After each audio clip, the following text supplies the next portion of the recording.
January 3, 2026. At 2 a.m., the lights in Caracas go out. The power grid fails.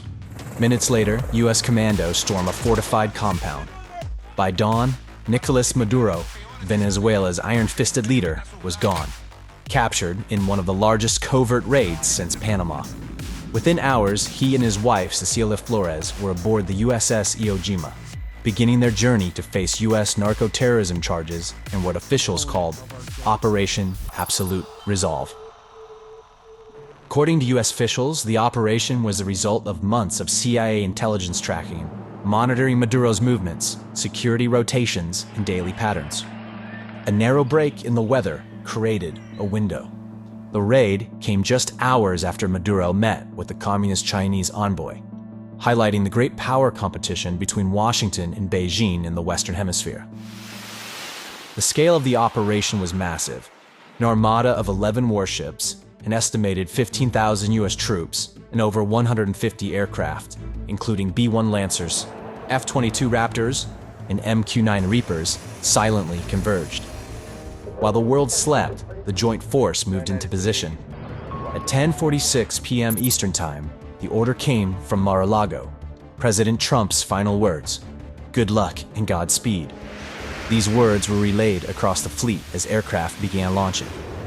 Just after midnight, modified MH-60 Black Hawk helicopters from the 160th Night Stalker Regiment carried an extraction force of Delta Force operators and FBI agents, flying toward Venezuela at an extremely low altitude, hugging the Caribbean Sea to avoid detection. Fighter aircraft from the Navy, Air Force, Marines, and Air National Guard provided cover overhead. Minutes later, Caracas went dark. U.S. cyber units disabled power and communications across the capital. Before 2 a.m. local time, massive explosions struck across 5 key Venezuelan targets. Precision strikes disabled air defenses and neutralized La Carlota Air Base and Higuerote Airport. Communication and SATCOM antennas were destroyed at Cerro El Volcán, preventing the regime's ability to coordinate. Critical infrastructure north of the capital at La Guaira port was struck.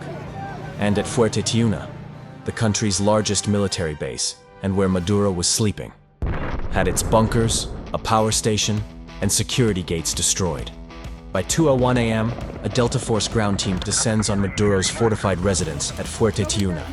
Maduro scrambles from his bed to a steel-encased panic room. The Americans were ready with industrial blowtorches to cut through, but they didn't need them. The assault was fast. Maduro was rushed before he could seal the door. Extracted by helicopter, a brief firefight followed. One U.S. aircraft was hit by ground fire but remained operational. The entire extraction taking only 30 minutes. No American lives were lost.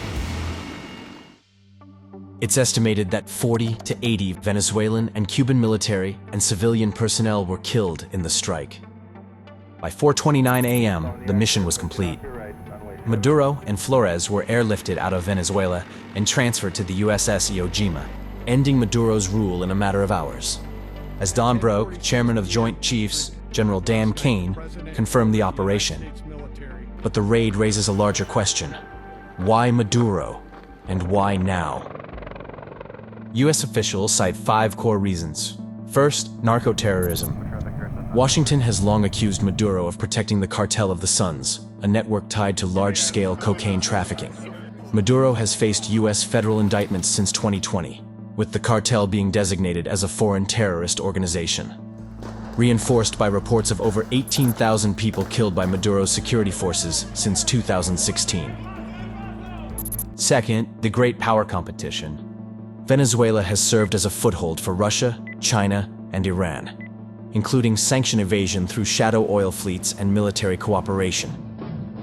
China is owed more than $20 billion in pre-2017 loans and has continued quietly purchasing Venezuelan oil through black market channels.